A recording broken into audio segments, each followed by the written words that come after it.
Hi అండి. అందరూ ఎలా ఉన్నారు? బాగున్నారా ఫ్రెండ్స్? ఈరోజు మీకు మంచి దోసలోకి చట్నీ ఎలా ప్రిపేర్ చేసుకోవాలో చెప్తాను చూడండి. మనం రోజు చేసుకునే చట్నీ కాకుండా వెరైటీగా చేసుకోండి. ఈ విధంగా చేయండి, చాలా బాగుంది. నాకైతే చాలా బాగా నచ్చింది. మీకు కూడా నచ్చుతుంది అనుకుంటున్నాను.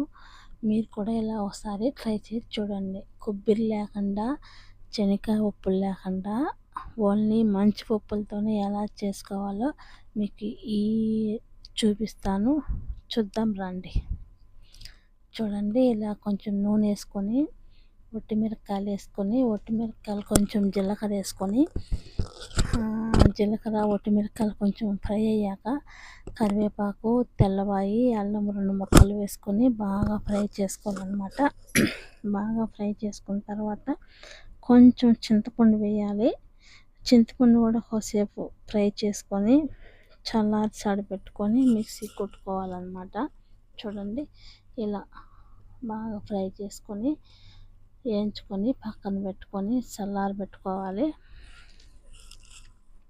ఇలా నేనైతే 2 చిన్న కప్పులు తీసుకున్నాను, ఒక ఎర్రగడ్డ తీసుకున్నాను అన్నమాట. అన్నీ వేసి బాగా మెత్తగా మిక్సీ కొట్టాను. చూడండి ఎలా వచ్చింది. తర్వాత దానికి పోపు పెడతాను, చూద్దాం రండి. చూడండి, కొంచెం నూనె వేసి, కొంచెం ఒట్టిమిరపకాయలు, కరివేపాకు వేగాక కొంచెం ఆవాలు వేసాను అన్నమాట. చూడండి, ఇలా వేసుకొని కొంచెం ఆవాలు కొంచెం వేసుకొని బాగా ఫ్రై అయినాక ఇది ఎత్తి దాంట్లో పోసుకోవడమేను. అలాగే గట్టిగా లేకుండా కొంచెం పల్సగా చేసుకోండి, చాలా బాగుంటుంది.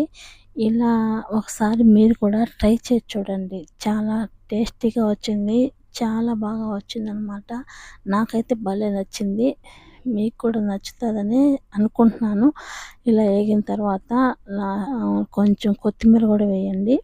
అది కూడా 1 నిమిషం వేగనిచ్చి ఈ చట్నీ అయితే దాంట్లో పోసేసి కొంచెం పలసగా చేసుకుంటే దోశలకు కానీ, ఇడ్లీలకు కానీ, బోండాలకు కానీ చాలా బాగుంటుంది అన్నమాట.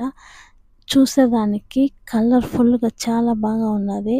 చూసేదానికే కాదు, టేస్ట్ కూడా చాలా బాగా వచ్చింది ఫ్రెండ్స్. మీరు కూడా ఖచ్చితంగా ట్రై చేయండి. ట్రై చేశాక ఎలా ఉందో కామెంట్ అయితే పెట్టండి నాకు. చూడండి, ఇలా అన్నమాట, చాలా బాగా ఉంది. ప్లీజ్ ఫ్రెండ్స్, వీడియో నచ్చితే లైక్ చేయండి, షేర్ చేయండి, సబ్స్క్రైబ్ చేసుకోండి.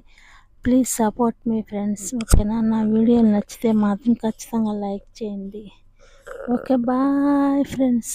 కానీ మీకు ట్రై చేస్తే మాత్రం ఖచ్చితంగా నాకు కామెంట్ పెట్టండి.